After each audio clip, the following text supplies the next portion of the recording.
Hello guys, मैं Anuradha Shiv Shakti channel से। चलिए शुरू करते हैं हरियाणा जीके का टॉपिक जो चल रहा था उत्तरी प्रवाह की नदियाँ, और आज करेंगे हम दक्षिणी अपवाह की नदियाँ। उत्तरी वाली मैं आपको ट्रिक से करवा चुकी हूँ। मैं रस की 5 घूंट पी गया, यानी मुख्य रूप से कितनी है आपकी, उत्तर में 5 और दक्षिण में मैंने बताई थी 4। उसकी ट्रिक हम आज करेंगे कि दक्षिण में कौन सी मुख्य रूप से 4 नदियां बहती हैं। मैंने आपको स्टार्टिंग में ही बताया था कि ऋग्वेद में हमारी कुल कितनी नदियों का जिक्र है, 9 नदियों का, और वो कैसे बटी हुई हैं, 2 भागों में, उत्तरी भाग में और दक्षिणी भाग में। उत्तरी भाग का संबंध शिवालिक की पहाड़ियों से है और दक्षिणी भाग का संबंध अरावली की पहाड़ियों से है। तो अब अरावली की पहाड़ियों से निकलने वाली या अरावली से संबंध रखने वाली नदियां यानी दक्षिणी अपवाह तंत्र, इसकी ट्रिक क्या बनेगी पहले वो लिख लो। साहिब कृष्ण या साहिबी कृष्ण इंदौर में दोहन करते हैं या इंदौर का दोहन करते हैं, ऐसे लिख लो, इंदौर का दोहन करते हैं। साहिबी कृष्ण इंदौर का दोहन करते हैं। साहिबी मीन्स साहिबी नदी,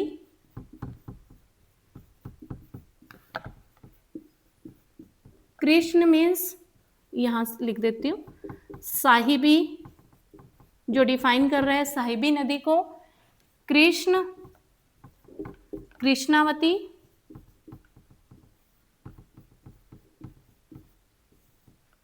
इंदौर इंदौरी नदी,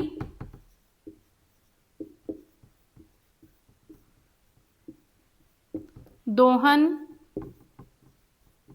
दोहान नदी।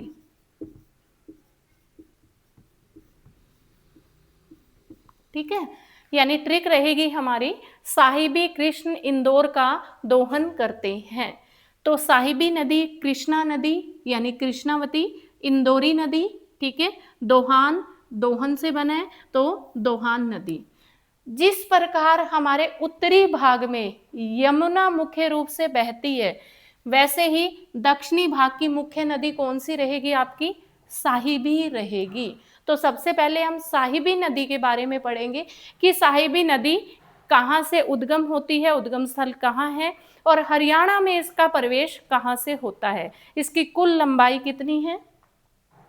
ठीक है, तो सबसे पहले हम पढ़ेंगे साहिबी नदी के बारे में। ट्रिक याद रखना नहीं भूलोगे। कई बार क्या होता है, क्वेश्चन ऐसे आ जाता है एग्जाम में, साहिबी नदी का संबंध हरियाणा के किस भाग से है, तो आंसर दोगे आप दक्षिणी भाग से। किस पर्वत से, आप दक्षिण में कौन सा है आपका, अरावली पर्वत। ठीक है, अगर आपसे पूछे यमुना का संबंध शिवालिक की पहाड़ियां, उत्तरी भाग से। तो कैसे भी आपका क्वेश्चन बन सकता है। तो आपको याद रखना है कि 4 दक्षिण में है और 5 उत्तर में है। मैं रस की 5 घूंट पी गया और साहिबी कृष्ण इंदौर का दोहन करते हैं। बस 2 लाइनों में आपको नदियां सारी पता चल जाएंगी कि उत्तर की कौन सी है, दक्षिण की कौन सी है। अब साहिबी नदी को ले लेते हैं। साहिबी नदी की कुल लंबाई आपकी हरियाणा में लंबाई है, हरियाणा में लंबाई इस नदी की 120 किलोमीटर, ये ध्यान रखना सबसे पहले। उसके बाद इसका उद्गम स्थल जयपुर की पहाड़ियों से, यानी कहां से निकल रही है, उद्गम स्थल जयपुर की पहाड़ियां,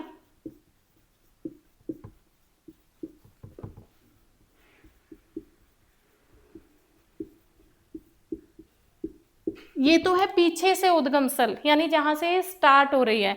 अब आपका आगे आता है हरियाणा में प्रवेश, यानी हरियाणा में कहां से एंटर करती है।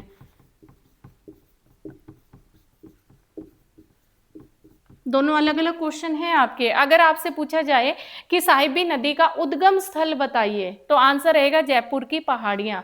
अगर आपसे पूछा जाए हरियाणा में जयपुर नदी का प्रवेश किस डिस्ट्रिक्ट से होता है या कैसे होता है, कहां से होता है, तो वो अलग है।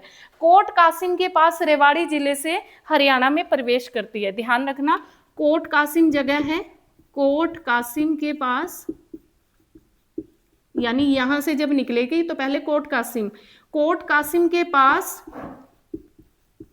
हरियाणा में रेवाड़ी में एंटर करती है।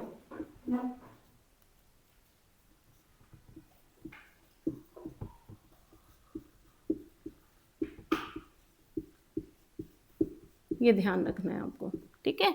उसके बाद आपका आता है लाहौरी गांव पड़ता है यहीं आपका, लाहौरी गांव।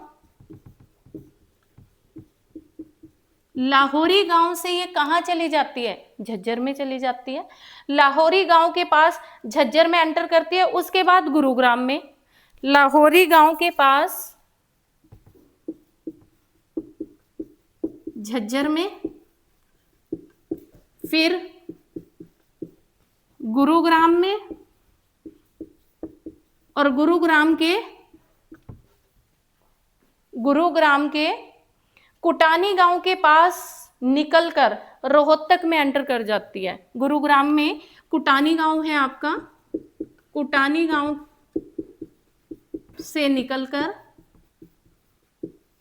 यानी बहकर रोहतक में प्रवेश करती है।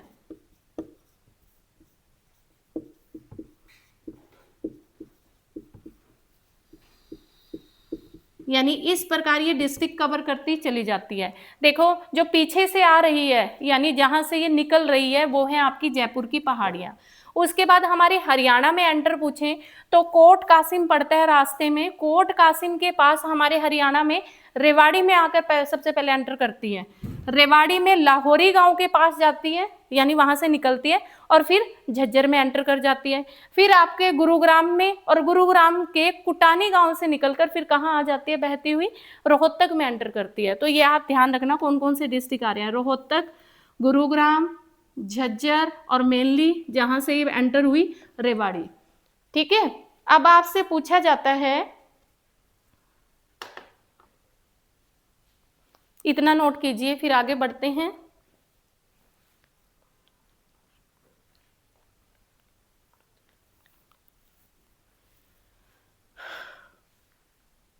आप आगे चलिए।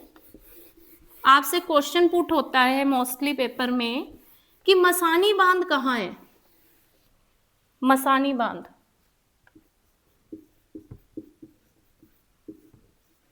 बांध या बैराज या डैम किसी भी नाम से आप बोल सकते हो। मसानी बांध रेवाड़ी में ही है और इसी नदी पर है, साहिबी नदी पर।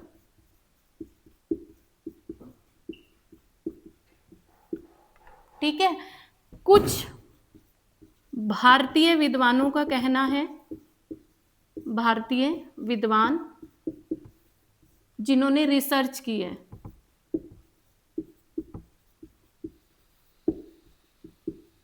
साहिबी नदी, साहिबी नदी, साहिबी नदी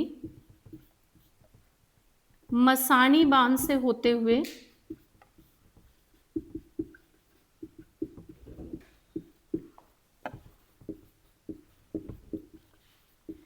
राजस्थान में मरुस्थल में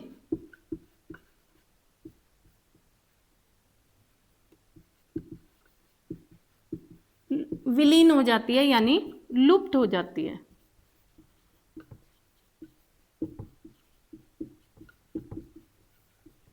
ठीक है, यानी मरुस्थलीय क्षेत्र में जाकर ये विलीन हो जाती है, लुप्त हो जाती है।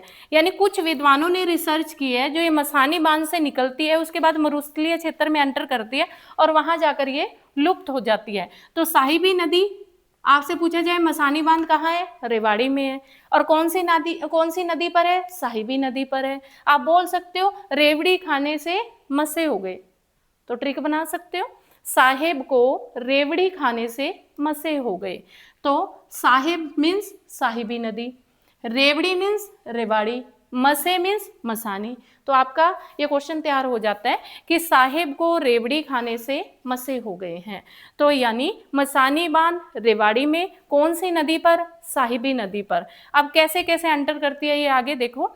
कुछ विद्वानों ने रिसर्च किया और उनकी रिसर्च के अकॉर्डिंग ये मसानी बांध में होते हुए, यानी वहां गिरती है, डैम बना हुआ है, उसके बाद ये मरुस्थल में एंटर करती है और वहां जाकर ये हाइड हो जाती है, यानी लुप्त हो जाती है।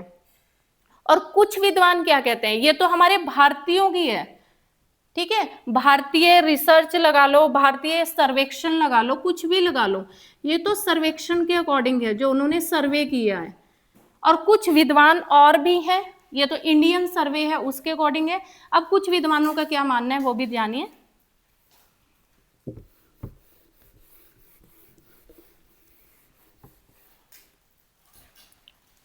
कुछ विद्वान कहते हैं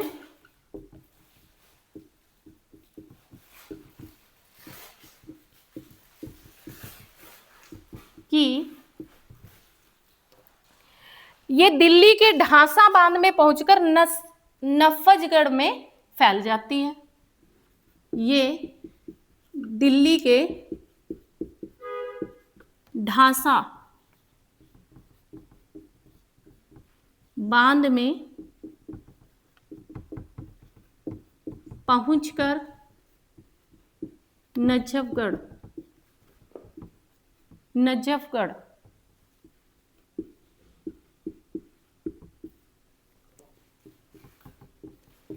नजफगढ़ में फैल जाती है।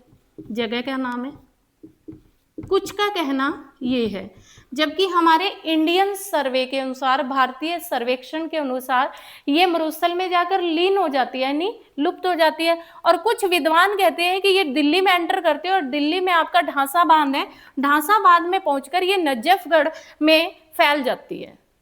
ठीक है, तो ये भी ध्यान रखना कि दिल्ली में कौन सा बांध है और कहाँ जाकर फैलती है, अगर ऑप्शन इसके अकॉर्डिंग दिए हैं तब। ठीक है, फिर आगे आते हैं, रेवाड़ी के पास ये NH, इस नदी पर, ये जो आपको मैंने मसानी बांध का जिक्र किया है, मसानी बांध, ये तो आपको पता चल गया कि रेवाड़ी में है, साहिबी नदी पर है। पर पूछा जाए कब बना, 1977 में बनाया गया, ये भी ध्यान रखना है। ठीक है, यानी मसानी बांध जो है आपका रेवाड़ी में साहिबी नदी पर कब बनाया गया, 1977 में, 1977 में, ये भी आपको पता होना चाहिए। मोस्ट इंपॉर्टेंट क्वेश्चन है, स्टार लगा लो, कहाँ है, कौन सी नदी पर है, जगह का नाम और कब बनाया गया।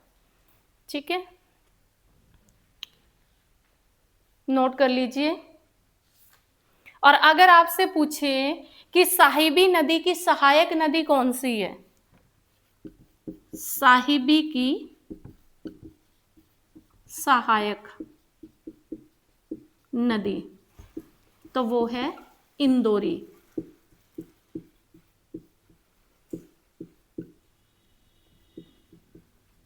ठीक है, तो यानी हम साहिबी के बाद, अब मैंने जिक्र किया इंदौरी नदी का, अब इंदौरी के बारे में पढ़ेंगे।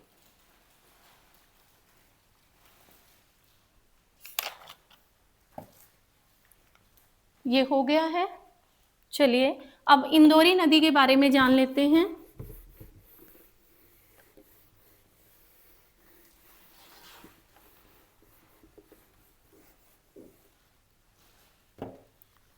इंदौरी नदी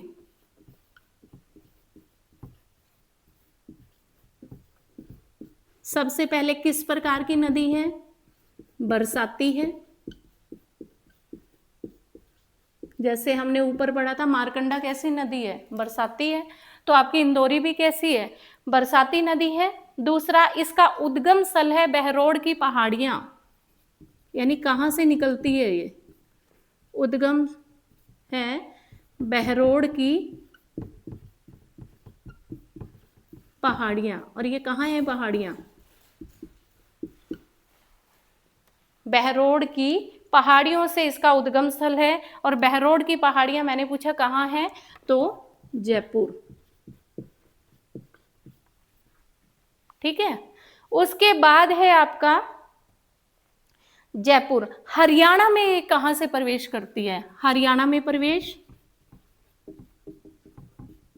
ये तो है जहां से इसकी स्टार्टिंग हुई, वो है उद्गम स्थल। अब हमारे हरियाणा में एंटर कहां से होती है? मेवात जिले के निकट, नूह कस्बे के निकट, मेवात के, अब जिसको हम किस नाम से जानते हैं मेवात को? नूह के नाम से। स्टार्टिंग में प्राचीन नाम क्या था? सत्यमेवपुरम। फिर क्या रखा गया? मेवात। और अब क्या है? नूह। तीनों पता होने चाहिए। तो मेवात के नूह कस्बा, नूह पहले वहां कस्बा था, उसी के नाम पर जिले का नाम पड़ गया नूह जिला। नूह कस्बे के पास, ठीक है, इंदौरी पहाड़ियों से, यानी मेवात की पहाड़ियों से हरियाणा में एंटर करती है, मेवात की पहाड़ियों से। ये ध्यान रखना। मेवात में आपका नूह कस्बा है, नूह कस्बे में मेवात की पहाड़ियों से इसकी एंट्री हरियाणा में हो जाती है। फिर आते हैं इसकी टोटल लेंथ कितनी है? टोटल लंबाई है इसकी 198 किलोमीटर, और हरियाणा में लंबाई है इसकी, अलग अलग क्वेश्चन है, टोटल लेंथ यानी कितनी लंबी है, और हरियाणा में कितनी लंबी है? 150 किलोमीटर। ये भी आपको पता होना चाहिए, ठीक है। फिर आती है इंदौर किले के पास उद्गम के कारण, इसका नाम इंदौरी क्यों पड़ा? जो इंदौर का किला है, इंदौर किले के पास उद्गम के कारण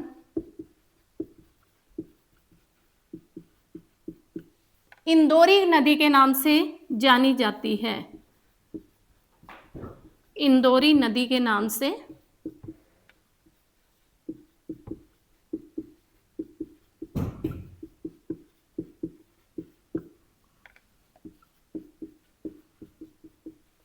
ठीक है। यानी इंदौरी नदी किस प्रकार की है? बरसाती नदी है। उद्गम स्थल क्या है? बहरोड की पहाड़ियां, जो कहाँ है? जयपुर में है। हरियाणा में प्रवेश कहाँ से है? मेवात के नूह कस्बे के पास, मेवात की पहाड़ियों से ये हमारे हरियाणा में एंटर करती है, ठीक है। इसकी टोटल लेंथ पूछे तो 198 है, हरियाणा में लेंथ पूछे तो 150 किलोमीटर है।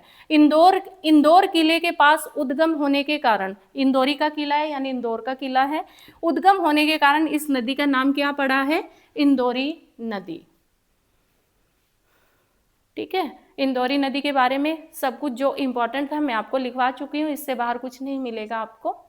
बस ये याद रखना कि इसका मेन जो उद्गम स्थल है वो बहरोड की पहाड़ियां हैं जयपुर से, और हरियाणा में प्रवेश है वो मेवात के नूह कस्बे से है, ठीक है। और टोटल लेंथ कितनी है? हरियाणा में लेंथ कितनी है? और इंदौरी नाम क्यों पड़ा? इंदौर की पहाड़ियों से निकली है, ठीक है। आगे करते हैं दोहान नदी।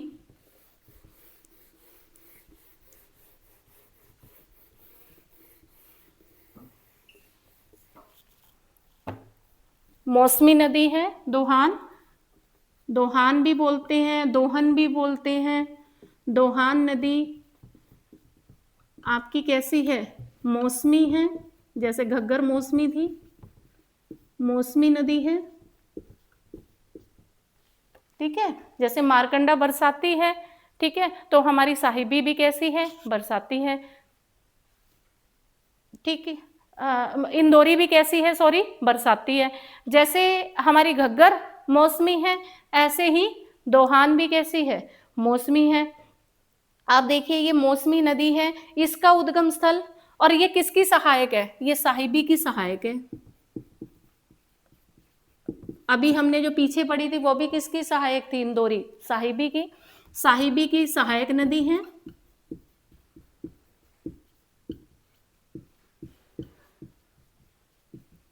ठीक है।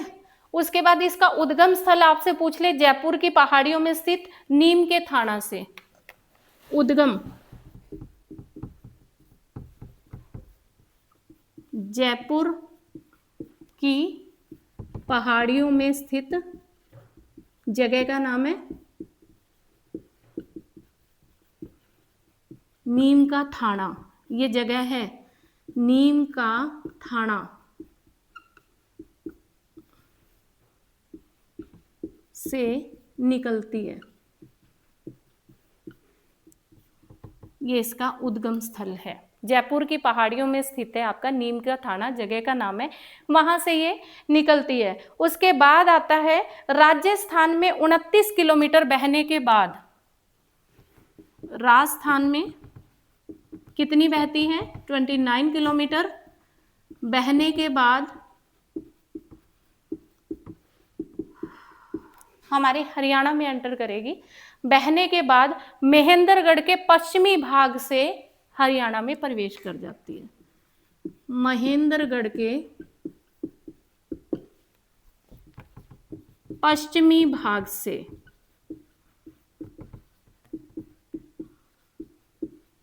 हरियाणा में प्रवेश करती है। ये ध्यान रखना। मैं आपको सीधा भी कह सकती थी कि राजस्थान में 29 किलोमीटर बहने के बाद महेंद्रगढ़ में एंटर कर जाती है, पर मैंने नहीं बताया। मैंने आपको स्पेशली बताया पश्चिमी भाग से। कई बार क्वेश्चन यहीं से बन जाता है, डीप में चले जाते हैं कि महेंद्रगढ़ के कौन से भाग से हरियाणा में प्रवेश करती है। तो महेंद्रगढ़ आपका हरियाणा में ही पड़ता है, तो कौन सा भाग? पश्चिमी भाग, वहां से हमारे हरियाणा में प्रवेश कर जाती है। पश्चिमी भाग, पश्चिमी सीमा, कुछ भी आप कह सकते हो। उसके बाद आता है, इस नदी का नाम दोहान कैसे पड़ा, या इस नदी को कहाँ से उद्गम माना जाता है? हमारे भृगु ऋषि हैं, ये कथा प्रचलित, ये लिख लिया आपने?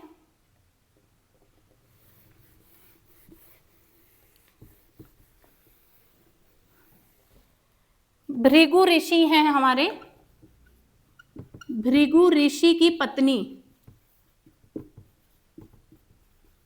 क्या नाम है? पॉलीमा।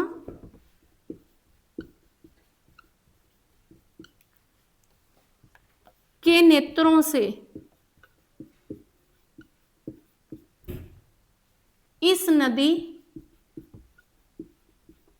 की उत्पत्ति मानी जाती है।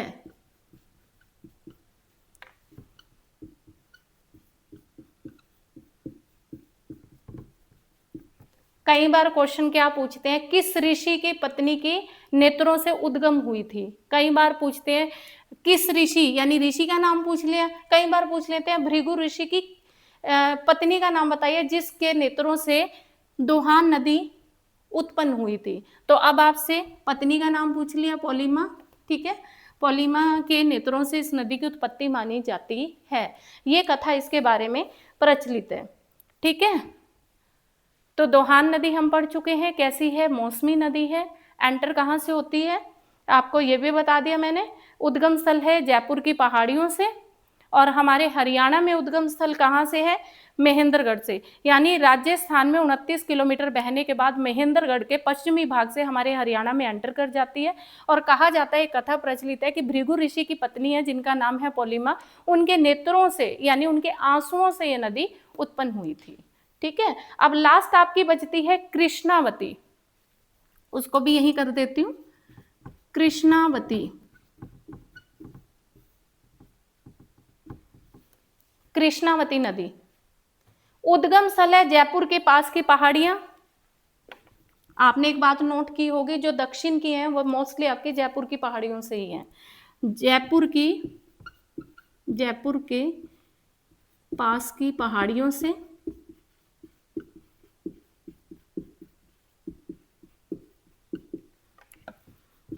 निकलती है, ये इसका उद्गम स्थल है। ठीक है, उसके बाद है हरियाणा के नारनौल। नारनौल कहाँ पड़ता है? महेंद्रगढ़ में। हरियाणा के नारनौल के पास, ठीक है, सबसे पहले नारनौल आपको पता होना चाहिए, महेंद्रगढ़ में। नारनौल के पास बहती हुई साहिबी नदी में मिल जाती है। हरियाणा के नारनौल के पास बहती हुई किस नदी में मिलती है? साहिबी नदी में मिल जाती है। बस इतना सा है आपका कृष्णावती नदी के बारे में।